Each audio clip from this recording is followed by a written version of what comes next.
Hello, folks. Thanks for tuning in to this Memorial Day broadcast of the Potato News Network. We would like to honor all those servicemen and first responders who have given the ultimate sacrifice in the line of duty. I can't imagine what it must feel like to give your life for someone who's probably sitting on a couch or doesn't even know what sacrifice that you're about to give, but yet these men and women are willing to give it anyway. And here at the Potato News Network, we cannot say enough to honor those people who have given the ultimate sacrifice for the rest of us. Thank you so much. Now, that being said, we're going to get right into our story, and we're going to be talking about this douchebag right here, Graham Platner, running for Senate in Maine, trying to unseat Susan Collins. I like to imagine Mr. Platner more like this. Not that I imagine him often, but he is definitely a super libtard, douchebag, vile individual who likes to make comments about our combat vets. Now, I'm about to show you a clip, and this is a live clip from a gentleman in combat taking live fire. And you're going to hear someone speaking, and that is a gentleman from the New York Post who was actually reading a Reddit comment that Mr. Platner posted about this video of live combat.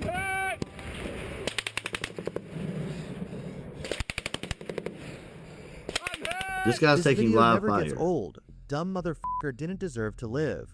At least his stupidity and fat-ass wheezing are available for all future infantrymen to witness and hold in contempt. Wow, this dumb MFer didn't deserve to live. At least his stupidity and fat-ass wheezing are available for all future infantrymen to witness and hold in contempt. That's what he's saying about a combat vet that was taking live fire. This gentleman went off by himself to try to save his squad. Like, I can't imagine a more heroic thing. He knew he was going to draw live fire to try to get his squad out of that situation. And Mr. Platner's talking straight cash shit about him. Like, what a douchebag. Platner, then a 34-year-old, wrote on his burner Reddit account, "Poor marksmanship on the Taliban's part is the only reason this mouth breather made it home. He managed to make every possible shit decision possible when it comes to small unit combat." The Post contacted Platner's campaign for comment on the now viral comment. Platner scrubbed his Reddit history before launching his Senate campaign in August of last year. Of course he did.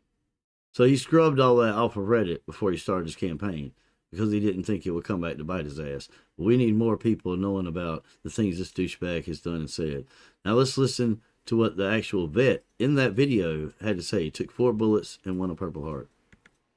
Well, I'm the soldier in the video that he's referencing. And I'll be honest with you. So listen, I'm not offended, okay? This man represents a party who does not know what a woman is. True, facts. He was online one day, definitely saw what a man was, got triggered, had a meltdown, frothing at the mouth, and had to type stuff on social got triggered. media. Exactly. That's fine. That's the emotional immaturity of many of those on the left, and it's unfortunate. He said it. That is definitely how the left is. That is the type of maturity levels that they love to display. But let's hear some more comments that Mr. Platner posted. In one post on the military subreddit asking fellow vets, "What are some familiar scents that bring you back to reality or nostalgia?" Platner commented using his Reddit burner account, something that might be considered a bit TMI. "I still have to d**k off every time I sit in a porta That blue water smell conditioned me." Wow, so he's talking about every time he sits in a porta-john, he has to masturbate because something about the blue water smell from porta-johns in combat. Like, what the F is that about? Senate hopeful crudely commented. Years later, in March of 2021, the oyster farmer posted another crude comment, opining in the RUSMC forum in response to a user who posted a collection of graffiti about men's private parts from their military era. Platner replied to the GWOT art post in a shockingly graphic fashion about the, quote, "most beautiful sight these cynical old infantry eyes have ever seen." Wow. Commenting on dick pics and talking about how wonderful they were for his eyes to see. Like, this guy is sick. This guy's sick. Now let's check out this tattoo that he supposedly has. In October 2025, an embarrassing video showing Platner singing in only briefs at a wedding celebration for his brother also revealed that the Bernie Sanders-backed candidate was sporting a controversial skull tattoo. Now, how would you like to be his brother and he's dancing around in his underwear at your wedding? Like, what a freaking embarrassing piece of shit. Linked to Nazism. The Marine vet said he was, quote, very inebriated when he got a tattoo that resembled a Totenkopf, or death's head symbol used by the notorious Nazi SS secret police force, in Croatia while inebriated in 2007. Wow, what a douchebag. Now, I don't know if you guys know who this gentleman is. You should, but this is Chris Kyle, the greatest badass in probably American combat history in modern day times. This guy, I think, has the most confirmed kills, and unfortunately he lost his life to another vet with PTSD when he was trying to help him out.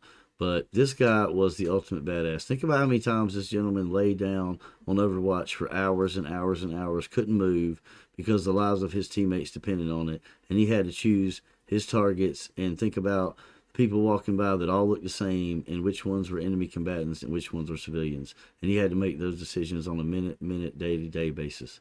And this is what Mr. Piece of Crap douchebag Platner had to say about the wonderful American hero Chris Kyle. His stories about how many people he was shooting certainly tracked with the behavior I witnessed and people I knew witnessed down at the Gov Center, which is it's relatively easy to get high numbers like that if you're a little less discriminating. You're fire than, say, a more professional unit.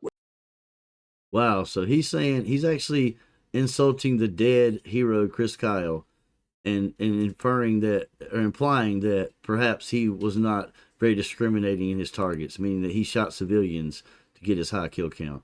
Now that is utterly disgusting. Now let's see what other Democrats think about Mr. Platner now that he's been in the news lately with all these lewd comments. Watch him run like cockroaches when the lights come on. Do you rescind your endorsement of Graham Platner after those lewd posts on Look, Reddit? there's Warren running like a little Indian chief. Liability right now for Democrats after those Reddit posts, the lewd posts that just were revealed, Mr. Leader. Hunchback Schumer running. Is Graham Platner a liability for Democrats after those lewd Reddit posts were exposed? And dumb as a bag of hammers, Jeffries says he hasn't even seen the post. They've been all over the news. Like, that guy's such a lying douchebag too. Like, he belongs in the douchebag category as well. But moving on from Mr. Platner, I don't want to spend all day on him, even though we could. But let's talk about another idiot who this week decided that she wanted to open her mouth and show what a complete fool she is. Let's let Miss Mazie Hirono just, I guess, show us how dumb she is. Let's watch the clip. And so we had all kinds of ways to keep black people from voting. We had poll taxes. We had literacy tests. We had, I think they, all those some things places are terrible. even required them to count how many jelly beans were in a jar. Wow, count how many jelly beans were in a jar. All kinds of ways to keep black people from voting. This happened. That's terrible. I don't think anybody can deny that was going on. And as far as I'm concerned, for the first time there is a pattern now of voter suppression going on in our country right now. Okay, but I think we all know the Democrats are doing it. But let's open up the Potato News Network kitchen and let's let Mr. Ted Cruz cook. Get it, Ted.